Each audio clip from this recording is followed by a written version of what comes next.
자, 요 24장 요 2절에 있는 요 늙은 종은 아브라함 집안에 있었던 엘리에셀입니다. 엘리에셀인데, 이 엘리에셀은 아브라함 집안에서 아주 충성스럽게 일을 해왔기 때문에 자기 아들 이삭의 그 결혼 문제라는 게 얼마나 이 중차대한 문제입니까? 그러니까 아무나에게 맡길 수가 없는 거야. 그래서 이 가장 믿을 만한 종 엘리에셀을 불러가지고 자기의 아들 이삭의 결혼 문제를 추진하도록 지금 부탁하고 있는 거예요. 그래서 특별히 그 엘리에셀에게 뭐 믿지만 그러나 좀 더 확실하게 하기 위해서 이 환도뼈 밑에다가 손을 넣으라 그러고서는 맹세를 하게 돼요. 이건 아마 당시의 문화상으로 이 환도라는 말이 뭡니까? 환도. 칼이죠, 원래. 칼을 찰 때 허리에다 이렇게 차잖아. 그리고 만일에 이 엉치표가 이렇게 툭 옆으로 튀어나오지 않았다면 벨트를 매도 후루룩 흘러내리겠죠. 근데 이제 이 환도뼈가 이렇게 딱 버티고 있으니까 벨트가 내려가지 않잖아. 근데 거기에다가 이렇게 손을 대고 맹세를 하는 것은 보통 충성 또는 절대 복종, 어떤 친밀함을 의미하는 맹세예요. 그러니까 아브라함에게 절대 복종하겠다, 충성하겠다 하고서는 지금 맹세를 하게 되는 거예요. 그러니까 아브라함이 이삭의 결혼을 위해서 시키는 모든 명령에 대해서 내가 절대 순종하겠습니다 하고 약속하고 지금 이 이삭의 부인을 얻기 위해서 떠나게 되는 겁니다. 특별히 창세기를 읽을 때 우리들이 눈여겨봐야 될 부분이 뭐냐 하면은 이 하나님의 이름에 관한 부분이에요. 거기에 보면 하늘의 하나님, 땅의 하나님이신 여호와를 가리켜 맹세를 하게 하는데 왜 하필 하늘의 하나님, 땅의 하나님을 이야기하는 것인가? 지금 아브라함은 그동안에 여러 가지 정말 시행착오의 삶을 겪어오면서 깨달은 게 뭐냐?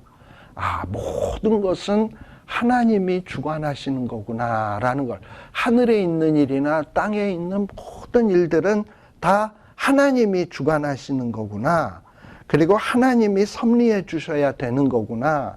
심지어는 자기 아들의 결혼 문제도 하나님이 주관해 주셔야 되는 거구나 하는 것에 대한 신앙이 확실하게 있었던 거예요.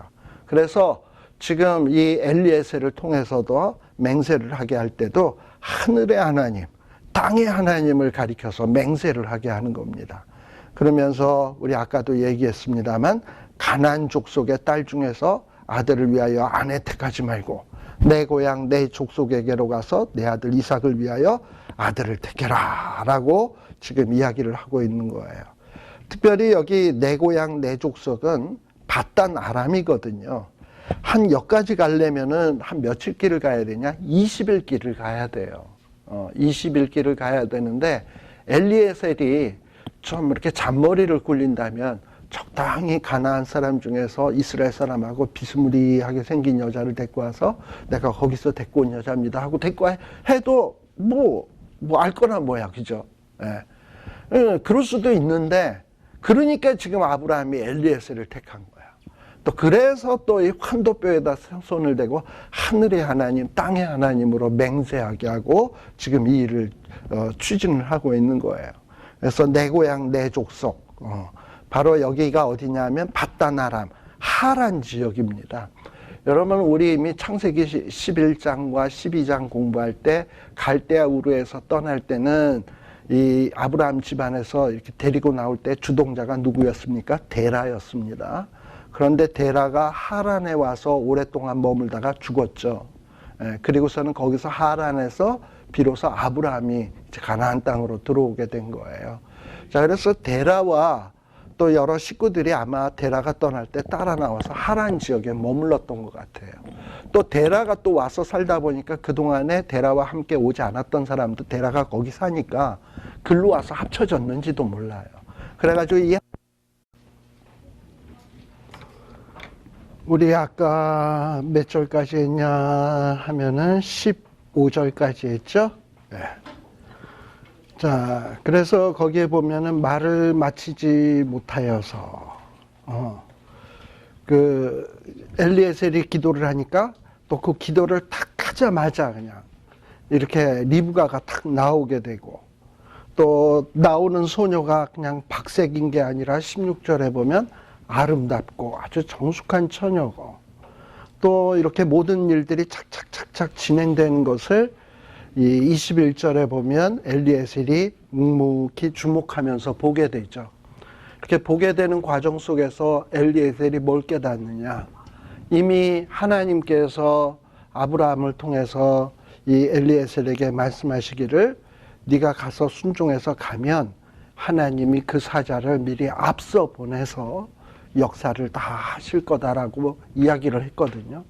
근데 묵묵히 지켜보니까 진짜 하나님의 사자가 리브가의 마음속에도 역사하시고, 또 리브가의 마음속에 오지랖 넓은 이런 마음도 주셔가지고 말하지도 않는데 약대 물을 먹이오리까 뭐 해가지고 하는 이런 마음도 주시고, 이러면서 이런 역사하는 모습을 이 엘리에셀이 다 보게 되는 거지.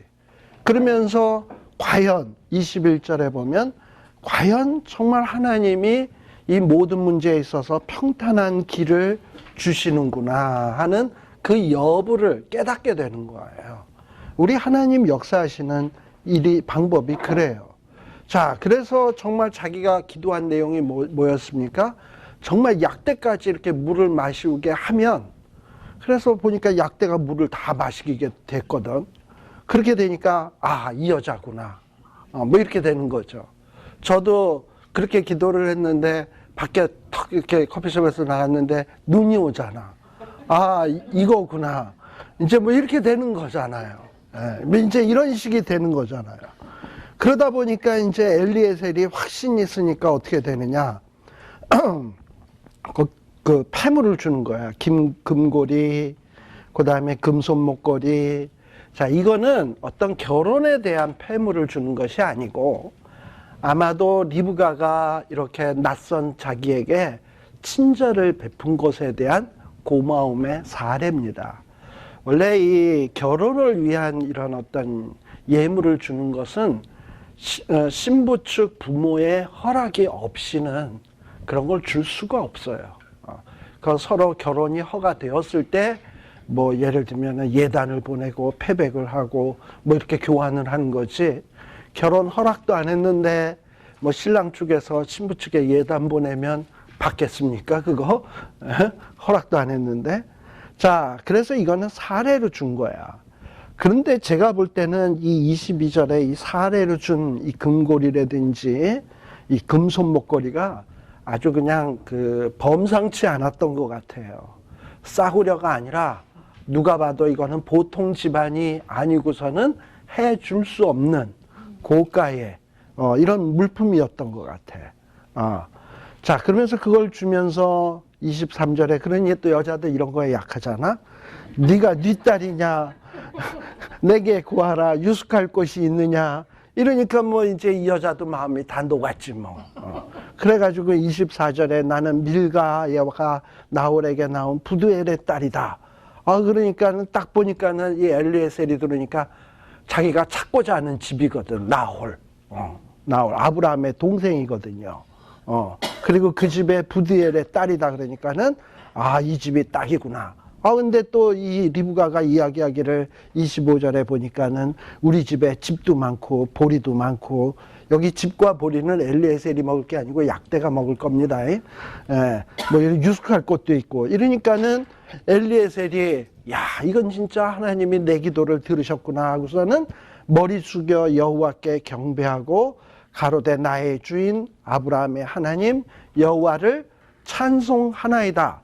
나의 주인에게 주의 인자와 성실을 끊이지 아니하셨사오며 여호와께서 길에서 나를 인도하사 내 주인의 동생의 집에 이르게 하셨나이다 하니라.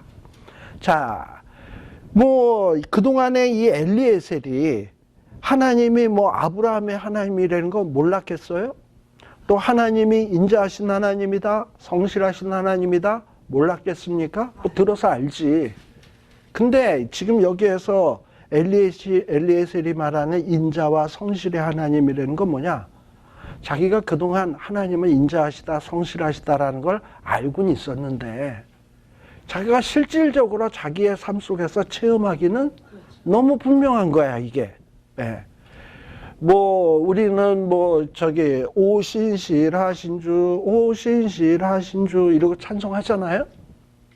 그 찬송이 그냥 오신실하신주 찬송하는 거하고 정말 자기의 삶 속에서 내가 기도했더니 구체적으로 응답해 주시고 또 어려울 때 부르짖었더니 대답해 주시고 하는 거를 자꾸 반복적으로 체험하고선 하나님은 신실하다 생각하고 오신실하신 주 내 아버지여 늘 함께 하시니 뭐 이러고선 찬송할 때하고는 이건 천량지차인 거예요. 그러니까 우리의 신앙은 그냥 들은 풍월의 신앙으로 끝나서는 안 되고 내가 들어서 믿었던 것이 나의 삶의 확인이 돼야 돼. 그러니까 믿음은 들음에서 나요. 그러나 믿음이 깊어지는 것은 내 삶 속에서 확증되고 이루어지고 성취를 체험할 때 그 믿음은 깊어지는 거야. 듣는 것만으로는 부족한 거예요. 들은 거에 그 기초에서 내가 믿음으로 기도하고 기도했더니 하나님이 들으시고 응답하시고 그래서 지금 엘리에셀도 뭐냐? 기도했더니 하나님이 들으셨잖아. 그래서 찬송하잖아. 그래서 이거는 입에 발린 찬송이 아니고 남이 하니까 따라하는 고백이 아니고 자기의 삶 속에서 확실한 고백을 하고 있는 거예요. 이런 고백이 저와 여러분들의 삶 속에서도 있어야 되겠다라는 겁니다. 자, 그래가지고 이제 이 리브가와 만남이 이루어졌죠. 자, 28절에 보면 이 소녀 리브가가 달려갑니다. 달려가서 이 일을 누구에게 고한다? 어미의 집에 고하였더니 가장은 아버지일 텐데 왜 어미의 집에 고한다 했을까? 뭐 특별한 의미는 아니고 원래 이 유목민들은요, 이 하란 땅에 살고 있는 이 나홀의 가정의 일종의 유목민이거든요. 그러니 텐트 생활을 해요. 근데 텐트를 크게 칠 수는 없잖아. 그리고 텐트에는 방이 여럿 있는 것도 아니고. 그래서 남자 텐트, 여자 텐트, 이게 구분해서 다 친다고.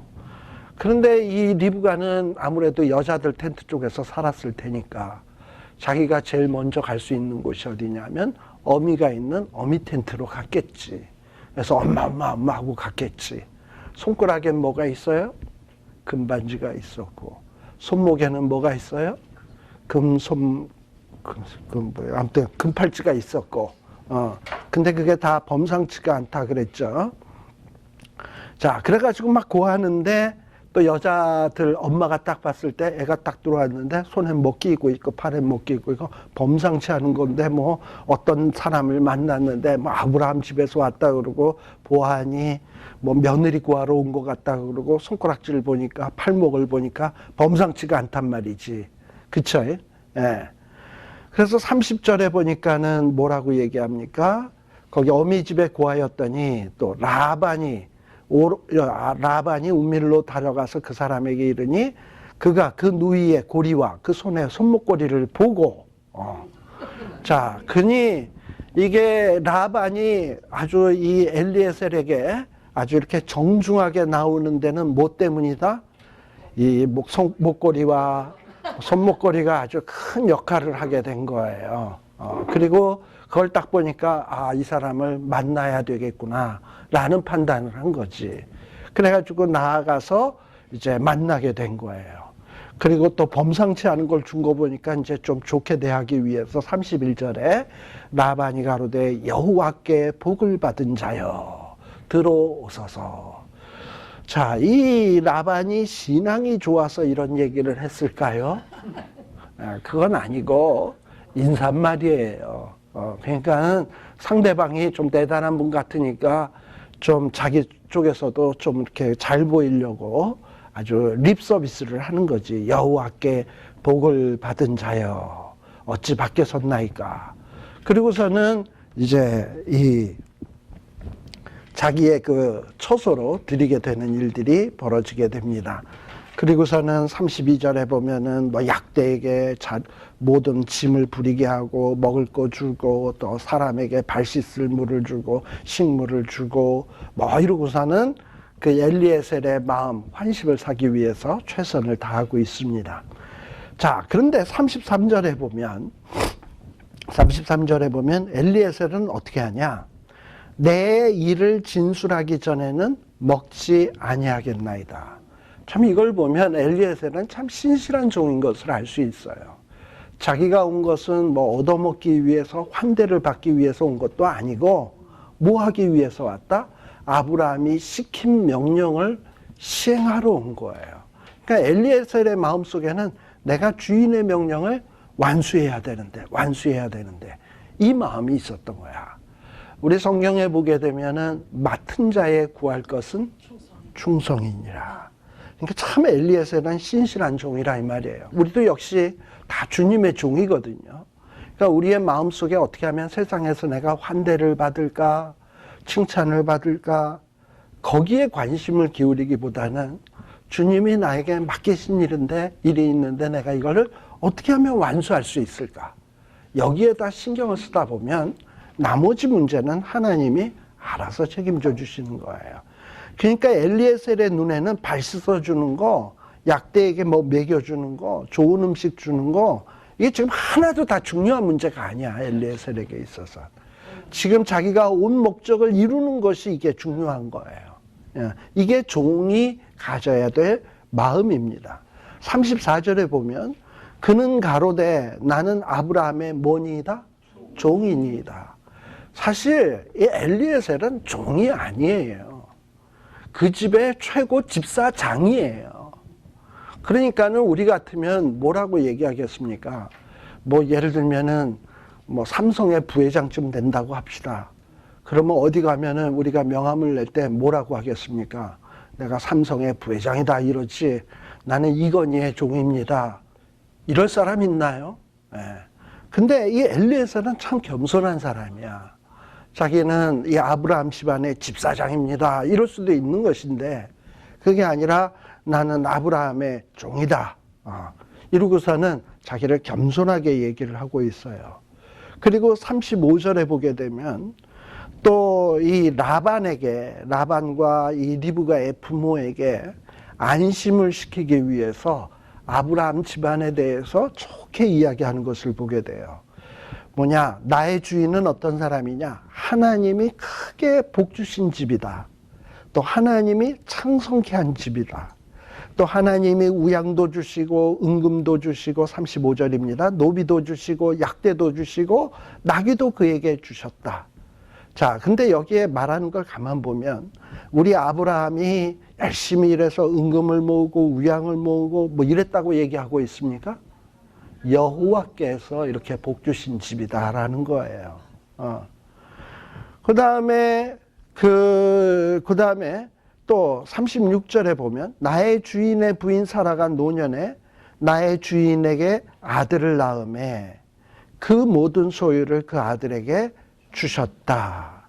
자, 이런 얘기는 지금 왜 하고 있냐? 내 주인 아브라함도 하나님이 이렇게 복을 주셨는데 내 주인 아브라함이 노년에 또 하나님의 언약대로 자식을 낳은 거 아닙니까? 임파스발한 상황 속에서. 그런데 그렇게 해서 아들을 낳아서 그 모든 소유를 36절에 아버지가 그 모든 소유를 아들에게 물려주었다면 하나님은 또 이 아들에게 축복하지 않겠냐 이 말이지, 이삭에게. 그러니 당신네 딸 리브가를 이 집으로 시집 오게 하면 리브가 역시 누구의 축복을 받는다? 여호와의 축복을 받게 돼 있는 거예요. 그리고 또 37절에 보면 나의 주인은 내 아들을 위해서 가나안 땅의 족속의 딸 중에서 아내를 택하지 말고 또 본족 친척에게서 나 아내를 택하라고 해서 내가 지금 여기 온 거다. 이러면서 우리가 구별된 성도로서 살기 위해서 내가 이 집에 와서 이 집에 정숙한 처녀를 결혼하기로 한 거니까 허락 좀 해달라라고 얘기를 하는 거예요. 자, 이렇게 얘기를 들으니 라반이나 부두엘, 리브가의 부모님은 어찌 이걸 안 허락할 수가 있겠습니까? 그죠? 그러니까 가만 보니까 참 모든 것이 하나님의 역사하심이 맞는 것 같거든. 그래서 여기에 보면은 39절에 내가 내 주인이 내게 말씀하시되 혹 여자가 나를 쫓지 아니하면 어찌하리까 한즉 주인이 내게 이르되 나의 섬기는 여호와께서 그 사자를 너와 함께 보내어 내게 평탄한 길을 주시리니. 그러면서 여기에 보면 평탄한 길이라는 말이 나와요. 앞에서는 하나님이 사자를 보내주시겠다라는 말만 나왔는데 엘리에셀이 실질적으로 경험하고 나니까 진짜 평탄한 길을 주셨거든. 그래서 이런 모든 것들이 다 하나님의 뜻이다. 이러고 얘기를 해서 그 리브가를 달라고 설득을 하게 되는 거예요. 그리고 만일에 리브가가 따라오지 않고 집에서 허락하지 않을 때는 41절 거기에 보면은 내가 내 족속이 이를 때에는 내가 내 맹세와 상관이 없으리라. 서로 그들이 내게 주시지 아니하였을지라도 내가 내 맹세와 상관이 없으시리라 하시기로. 이러면서 지금 이야기를 하고 있는 겁니다. 자, 그러면서 이 앞에 얘기했던 내용이 좀 어떻게 보면 지금 계속 반복이 되고 있어요. 왜 성경에서도 이 반복하고 있는 것을 알고 있는데 왜 이렇게 반복을 또 해서 얘기를 하는 것인가? 물론 보는 각도가 다르죠. 아까는 엘리에셀이 처음 가서의 장면이고 지금은 엘리에셀이 자기가 경험했던 것을 설명하는 식으로 얘기하는 거니까 반복이라도 조금 상황은 다른데 이 비슷한 얘기를 다시 반복하는 이유는 뭐냐면 하나님은 이렇게 말씀하신 대로 이루셨다라는 거야. 이루셨다라는 것을 보여주는 거예요. 그러니까 하나님은 우리가 기도하고 믿고 순종하면 반드시 신실하게 이루어 주시는 겁니다. 그래서 지금 엘리에셀이 하나님 앞에 기도했던 내용이 그대로 이루어진 것을 지금 이 46절에 지금 46절까지 내용에 반복을 하고 있는 거예요. 그대로 이루어 주셨어요. 그러니까 이 엘리에셀이 기도한 대로 이루어 주신 거야. 자, 그래가지고 쭉 넘어가서 50절에 보시게 되면 자, 그러면서 49절 자, 이 상황이 이와 같으니 당신들이 이제 인자와 진실로 나의 주인을 대접하려거든 내게 고해라. 그러니까 가타부타 이제 대답해 달라 이 말이지. 결혼을 허락하실 것인지 말 것인지, 만일에 결혼을 말게 되면 나는 떠날 것이고 좌우지간 떠날 것이고 결혼을 한다 그러면 그렇게 알고 이행을 할 것이고 허락해 달라는 거예요. 자, 그랬더니 50절에 라반, 부두엘. 사실 리브가의 아버지는 부두엘이고 라반은 오빠입니다. 근데 여기 왜 이렇게 라반이 전면에 등장을 하고 있나? 우리가 성경에 보게 되면 성경은요 참 의외로 필요한 얘기만 써. 근데 이 라반을 언급하는 이유는 이후의 얘기에 있어서 야곱 스토리에 있어서 라반이 중요한 인물로 등장을 하거든요. 그러니까 라반을 지금 언급을 하고 있는 거예요. 부두엘의 집에서 오히려 나중에는 부두엘은 등장을 안 해. 근데 이 부두엘은 가장이니까 언급을 안 할 수가 없고 라반은 이후에 중요 인물이니까 또 언급을 안 할 수가 없고 그래서 라반과 부두엘이 등장을 해요. 이와 비슷한 것은 뒤에 보면은 디나 아세요? 디나 같은 경우에도 성경에서는 그 어떤 여자에 대해서 여자의 태어난 일, 디나를 낳았다. 레아가 디나를 낳았다. 다른 딸들도 있을 건데 근데 왜 디나만 기록을 하냔 말이지. 그건 왜 그러냐? 뒤에 디나 사건이 세겜성 사건에서 아주 부각돼서 나오거든요. 그래서 성경에서는 어떤 인물에 대해서 미리 탁 운을 띄우면 그 운을 띄우는 데는 이유가 있어요. 이 인물이 뒤에서 중요 인물이 되는구나. 그래서 지금 이 라반이 등장하는 거예요. 또 하나는 당시 풍습으로 볼 때 집안에 이제 그 가장이 늙었을 경우에는 그 집 아들이 어느 정도 성년이 되었잖아요. 그러면 암만 가장이라 하더라도 성년이 된 아들과 그 가정의 그 대소사를 의논하게 돼 있어.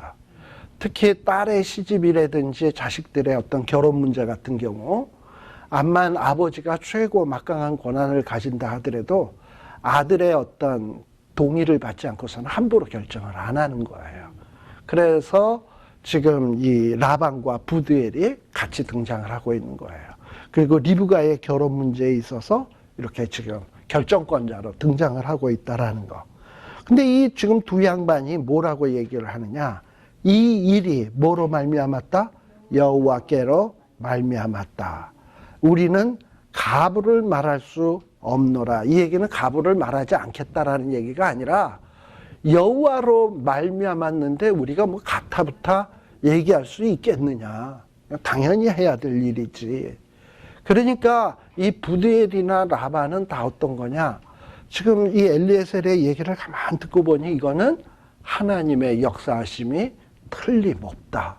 어떻게 내 딸내미가 리브가가 나가서요 그 낯선 남자에게 물 준 것도 대단한 일인데 오지랖 넓게 약대까지 물을 먹이고 또 이렇게 또 만났는데 또 그게 또 아브라함의 아들이래고 그 집의 집사장이래고 그렇다고 해서 아브라함의 집이 쫄딱 망했으면 결혼할 생각이 없었는데 금가락지랑 딱 주는 거 보니까 망방한 집안 같고 뭐 이러니까 이건 진짜 하나님의 하신 일이다라는 걸 확신을 하게 된 거예요.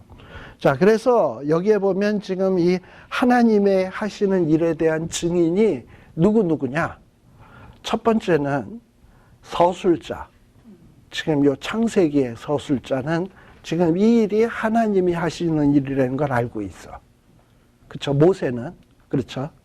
그 다음에 또 누구는 알고 있냐? 엘리에셀. 그리고 또 누구는 알고 있냐? 부두엘과 라반도 간접적인 경험을 통해서 알고 있는 거예요. 자, 그러면서 이런 어떤 여러 사람들의 등장인물을 통해서 뭘 얘기를 하는 겁니까? 하나님은 신실하시다.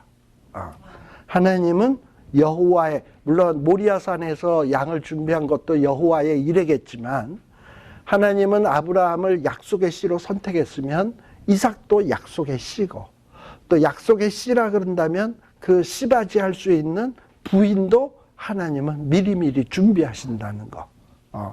이런 면에서 하나님은 신실하신 분이다. 그 약속을 이루시기 위해서 미리미리 준비하시고 차근차근 준비해서 진행해 오시는 하나님. 또 자기의 사자를 앞서 보내서 준비하시는 하나님. 자, 이런 어떤 하나님에 대한 확신이 우리에게 있다면 아브라함의 후손인 우리가 이 세상을 살아가는 데 있어서 두려움이 뭐 필요하겠습니까? 근데 왜 두려우냐? 이 확신이 없는 거야. 근데 이 확신이 없었던 건 누구도 없었었냐 하면 아브라함도 없었어요, 처음엔. 그러니까 애굽에 내려갈 땐 내 부인이 죽지 않을까? 내가 부인 뺏기고 나도 죽지 않을까? 그러니까 그 확신이 없다 보니까 자기를 보호하기 위해서 인간적인 수단이 나올 수밖에 없는 거야. 속임수. 그렇지만 이런 확신이 생기게 되면 그 다음에 이제 이런 인간적인 방법을 배제하게 돼 있는 거죠. 그래서 믿음이란 뭐냐? 어떤 믿음의 확신이 있으면 내 삶이 그것 때문에 달라져야 돼. 걱정, 근심 안 해야 돼. 수고하고 무거운 짐진 자들아 다 내게로 오라 맡겨놨으면 더 이상 걱정 안 해야 돼. 예를 들어서 뭐 누구랑 이제 여행을 갔는데 뭐 공항에 가가지고 아는 사람이야 피차 뭐 같은 성도라고 합시다. 화장실을 가야 되겠는데 내가 이 가방이 이게 너무 커가지고 그래 누구 맡기겠어? 그 옆에 있는 집사님 나 화장실 좀 갔다 올게 하고 맡길 수 있잖아. 화장실 가서 계속 고민하는 거야. 저 여집사가 저거 갖고 튀지 않았을까? 저 안에 지금 뭐 중요한 것들이 많이 들었는데 그것만 싹 빼가지고 이렇게 감춰놓는 건 아닐까? 일 제대로 볼 수 있어요, 없어요? 맡겼으면 어떻게 해야 돼? 그냥 믿어야지. 그럼 편안하게 일 보고 나오셔야지. 그래서 나와서 보니까 없어졌어, 안 없어졌어? 안 없어졌어. 만일에 들어가서 고민하다가 나왔는데 안 없어졌어. 누구만 손해야? 화장실 안에서 일도 못 보고 고민만 한 나만 손해야.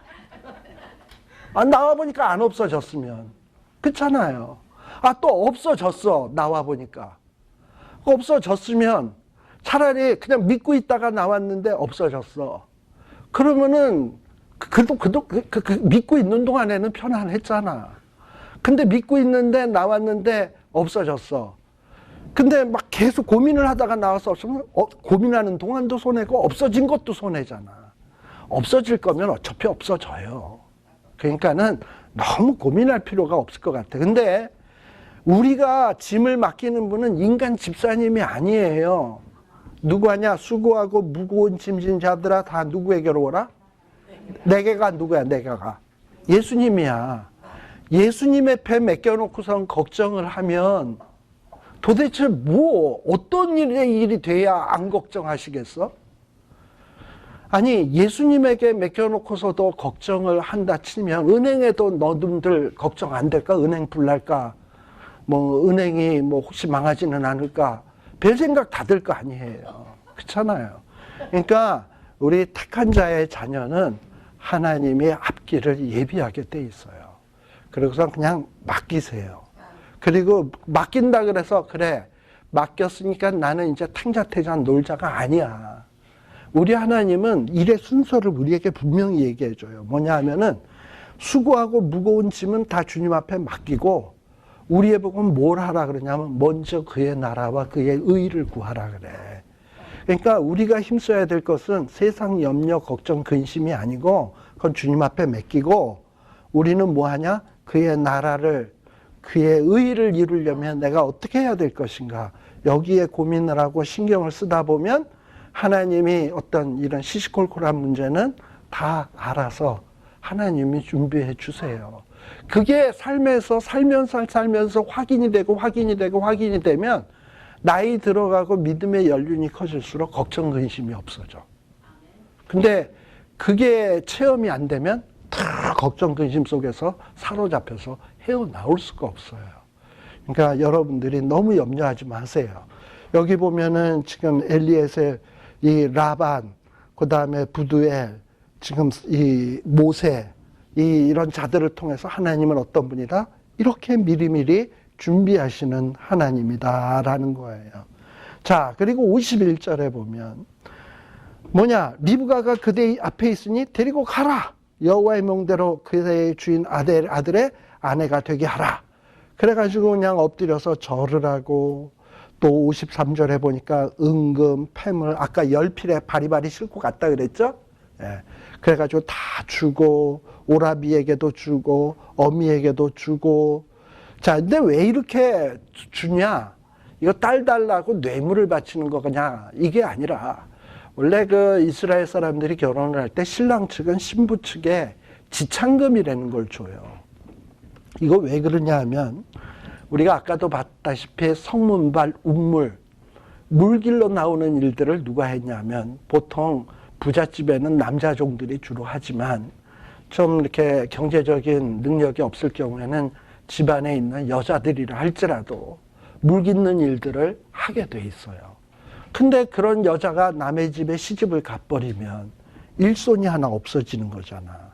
그 없어지는 거에 대한 경제적 손실, 이 손실을 경제적 가치로 환산을 해서 이 신부를 데려가는 측에서 그거에 해당된 돈만큼 경제적으로 부담을 하게 돼 있는 거예요.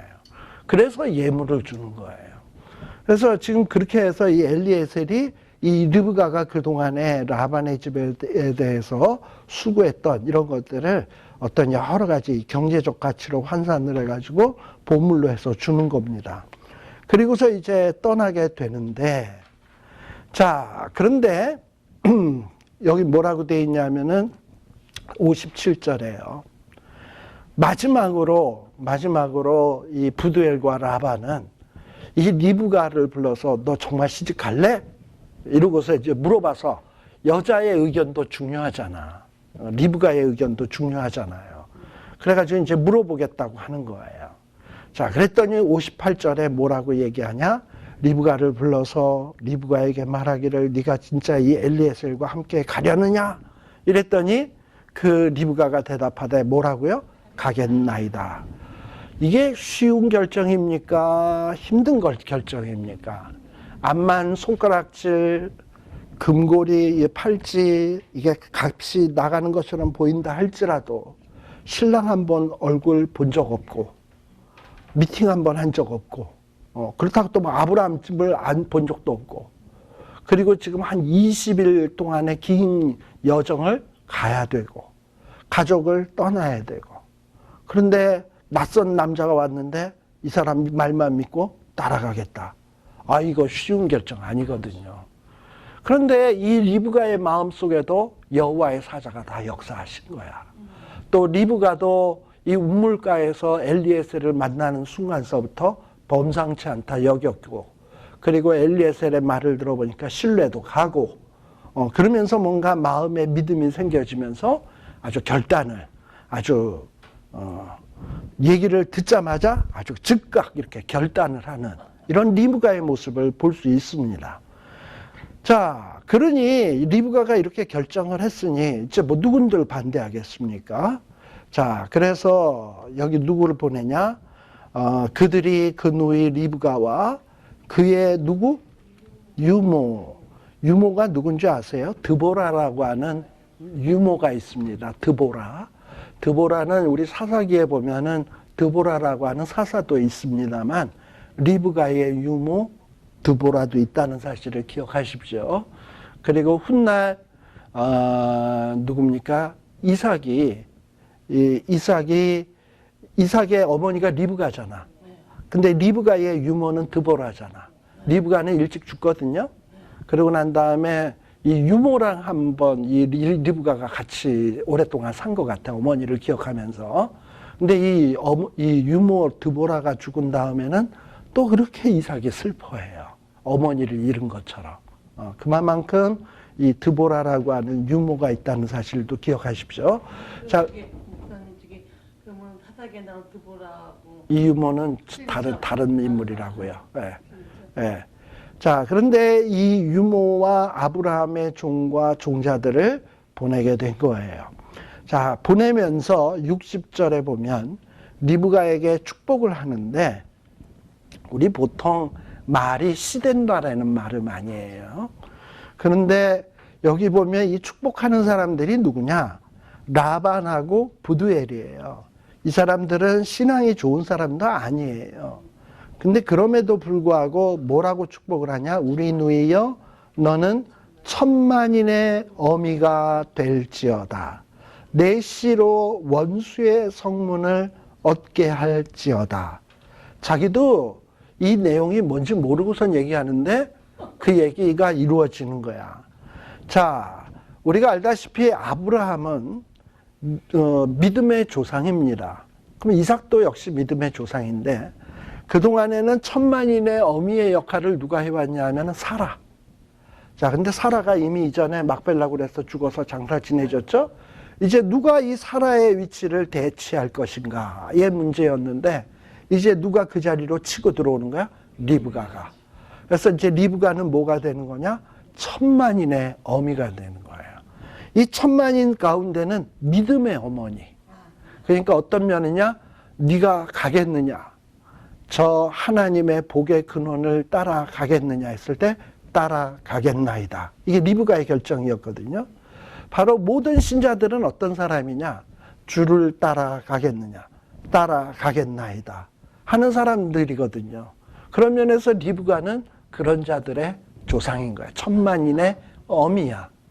그리고 또 여기에 보면 원수의 성문을 얻게 할지어다. 우리 대적의 문을 취할지어다. 기억나시죠? 대적의 문을 취한다. 보통 당시에는 어떤 성을 함락할 때 성을 함락한 최고의 사인이 뭐냐? 성문을 우리 때려부실 때 보면 그 커다란 이 통나무를 앞에 연필깎이 모양으로 뾰족하게 깎아가지고 그냥 수레에다 실어서 쾅쾅 부딪히잖아. 그러다 보면 이제 청문이 와지직하고 깨지면서 성문이 열리면 성문이 열렸다고 저기 위에 들어가면 그 성은 함락되는 거거든요. 바로 그런 걸 생각하시면 돼요. 원수의 성문을 얻게 한다. 자, 그런데 이 약속은 어디서부터 연관된 약속이냐면 창세기 3장 15절. 하나님께서는 뭐라 그랬냐면 뱀의 후손에게는 여자의 후손의 발꿈치를 상하게 할 것이고 여자의 후손은 뱀의 머리를 상하게 할 것이야. 그래서 이 뱀의 이 후손들을 전멸할 자, 그게 누구죠? 예수 그리스도죠. 자, 그런데 그 예수 그리스도가 누구에게서 나오냐? 아브라함과 다윗의 자손 예수 그리스도의 세계라. 마태복음 1장에 보면. 자, 그러면 아브라함의 아들이 누구냐? 이삭이고 리브가고. 그러니까는 이 리브가를 통해서 낳는 자식에게서 예수 그리스도가 나오는 거예요. 다윗이 나오고 예수 그리스도가 나오는 거예요. 그래서 내시로 원수의 성문을 얻게 할지어다. 그러니까 사탄의 세력을 때려 부수는 세력이 내시로 말미암아 나온다는 얘기예요. 물론 이 시가 1차적으로는 우리 예수 그리스도 생각할 수 있는데 또 예수 그리스도에 속한 자도 이 아브라함의 후손이거든. 우리들도. 그러니까 우리로 인해서 뭐가 없어진다? 원수의 성문이 무너져야 될 일들을 해야 되는 거예요.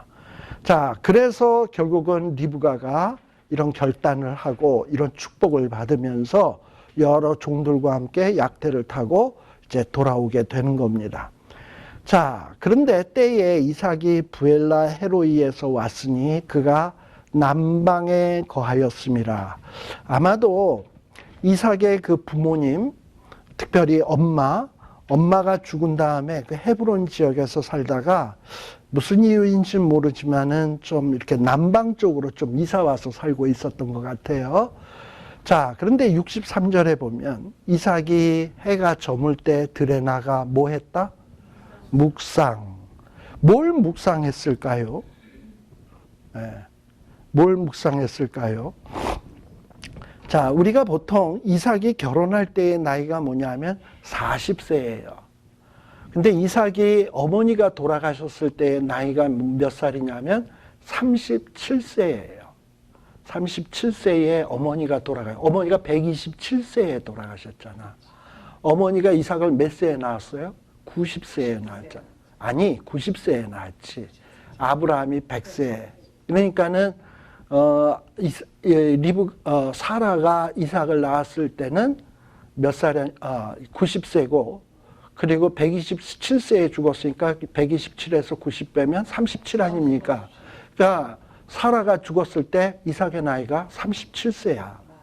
그리고 이삭이 결혼할 때가 나이 40세예요.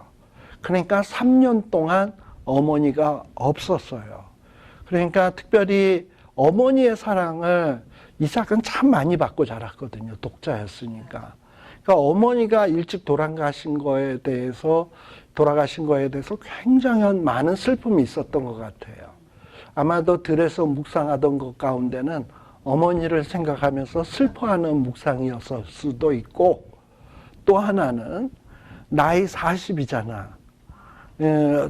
노총각 아니면 젊은 총각? 노총각.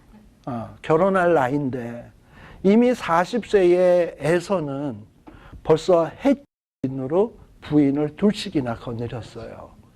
또 이스마엘은 나이 44에 12방백을, 12아들을 두었어요. 근데 지금 이삭은 결혼도 못했어요. 아브라함은 과거에 아무튼 그래요. 그러니까 이삭은 어떻게 보면 참 결혼이 늦은 건데, 그러니 도대체 아버지는 나의 신부감을 위해서 관심이 있는 거야, 없는 거야. 그러던 차에 자기 부인을 얻으러 엘리에셀이 갔다는 거 아닙니까? 가는데 며칠 길? 20일 길. 오는데 며칠 길? 40일 길. 그러면 하루가 몇 년 같아? 1000년 같고, 그 어떤 여자가 올 것인가 되게 궁금할 거 아니에요. 40일 동안에. 그러니까 해가 저물 때 들판에 나가서 뭔 생각을 했을까? 내님은 누구일까? 어떻게 생긴 분일까? 네모난 얼굴일까? 세모난 얼굴일까? 만나보고 싶네. 뭐 이러고서는 나름대로 여러 가지 묵상을 하고 있었을 거예요. 또 아마도 또 이 큐티를 했는지도 모르지 또 이렇게 아버지한테 신앙생활을 하면서. 자, 근데 이렇게 이삭이 저물 때마다 들에 나가서 묵상을 하는데 눈을 들어보니 약대들이 오는 거야. 그리고 또 리브가는 굉장히 이 여인이 현숙한 여인이니까 탁 보고 한눈에 이삭인 줄 딱 알아봤어. 그래서 자기 신랑이 있는데 약대를 타고 있으면 안 되잖아. 딱 잽싸게 내려가지고 예의상 내려서 오는 겁니다. 그리고 또 어떻게 오냐? 오는데 리브가가 면박을 취해서, 이 너울 같은 거예요. 너울로 이렇게 얼굴을 가리게 돼 있는데, 이스라엘이나 이 팔레스틴 사람들의 관습은 이 시집을 가기 전에 신랑에게 얼굴을 안 보여주나 봐. 이렇게 얼굴을 가리나 봐. 자, 그래서 얼굴을 이렇게 가리우고. 그러니까 나름대로 이 리브가는 신랑에게 최대한 예의를 갖추고 어떤 정숙함을 지금 보여주고 있는 거죠. 자, 그렇게 해가지고 이삭을 만나게 되는 겁니다. 그리고 이삭이 리브가를 인도하여 어디로 들였다? 모친 사라의 장막으로 들였다. 67절. 자, 그동안에 그 집안의 여자 가장은 누구였냐면 사라였습니다. 근데 사라가 돌아가시고 막벨라 헤브론에 장사가 지내지고 드디어 그 사라의 장막의 주인은 누가 되었다? 리브가가 되는 거야. 그리고 그를 취하여 아내를 삼고 사랑하였으니 이삭의 모친 상사 후에, 즉 이삭이 어머니 사라가 죽은 후에 굉장히 슬픔의 기간 3년을 보냈다 그랬죠. 그런데 이 리브가를 얻고 난 다음에 굉장한 위로를 얻게 되었다라는 얘기로 끝이 나고 있습니다. 자, 그 다음에 여러분들이 25장에 1절에서부터 쭉 보면은 명단이 나오죠. 자, 그래서 우리 창세기를 보다 보면 곳곳에 명단, 족보 이런 것들이 중간중간에 삽입돼서 들어가 있는데 그런 것들이 나오게 되면 그 앞의 내용과 뒤의 내용이 이제 얘기가 확 달라지는 것을 뜻하는 하나의 신호예요. 그렇다고 해서 그 명단 족보는 의미가 없는 내용이냐? 그거 자체로도 의미는 있어요. 그러나 명단이 이런 앞의 내용과 뒤의 내용을 구분짓는 역할을 하고 그 사이에서 그 명단은 굉장히 추격적으로 나타나는데 어떤 그 사이에 있었던 모든 역사를 아주 압축적으로 표현하는 게 이 족보예요. 그래서 성경에서 역할을 하는 그 족보의 역할을 기억하시고, 자, 그러면서 여러분들이 7절에 보게 되면 아브라함이 어떻게 됐다? 형년이 175세라 하고 아브라함이 죽고, 그 다음에 또 12절에서부터는 또 이스마엘의 후예 해가지고 또 무슨 또 족보가 나오죠? 그러면서 이제 이야기가 완전히 어디로 넘어가냐? 이제 아브라함의 시대는 끝났고 이삭과 그의 아들 야곱과 에서의 시대로 확 넘어가게 되는 거예요. 그래서 창세기 요 25장까지 12장에서부터 25장까지가 누구의 얘기? 아브라함의 이야기. 그 다음에 25장에서부터 이제 이야기가 등장하게 되는 게 이삭과 야곱, 에서의 이야기. 그 다음에 뒤에 요셉의 이야기. 이런 식으로 전개된다는 것을 여러분들이 좀 기억을 해 두시고, 아까 광고 말씀드렸습니다만 8월 10일 날 우리 다시금 토요일 날 개강을 하게 됩니다. 혹시 오늘 못 오신 분들에게도 이야기를 해 주셔서 차질이 없도록 해 주셨으면 좋겠습니다. 8월 10일까지 다음 주에서부터는 여기서 안 모입니다. 기도하겠습니다. 하나님 아버지 감사합니다. 오늘 또 우리가 정말 하나님께서 이 아브라함의 집안을 복의 근원 삼기 위해서 이삭의 결혼 문제, 또 아브라함의 집안의 미래를 위해서 하나님이 차근차근 예비하시고 또 그 발걸음들을 인도하는 모습들을 우리가 살폈습니다. 하나님, 우리에게도, 우리 하나님은 우리에게도, 우리의 가정에게도, 또 우리의 미래에도 이런 역사를 해 주실 줄 믿습니다. 하나님 아버지, 이것을 믿는 저희들 염려하지 말게 하여 주시고 믿음으로 그저 하나님의 나라와 하나님의 의와 또 하나님의 나라의 건설을 위해서 힘쓰고 애쓰는 저희들 되게 하여 주시고, 세상 염려, 세상의 무거운 짐 다 주 앞에 맡기고 주님 일에 최선 다하며 주님께서 돌보시고 인도하시는 손길들을 체험하면서 하나님을 찬양하며 하나님께 감사하며 영광 돌릴 수 있는 저희들 되게 하여 주시옵소서. 예수님 이름으로 기도드리옵나이다. 아멘. 마치겠습니다.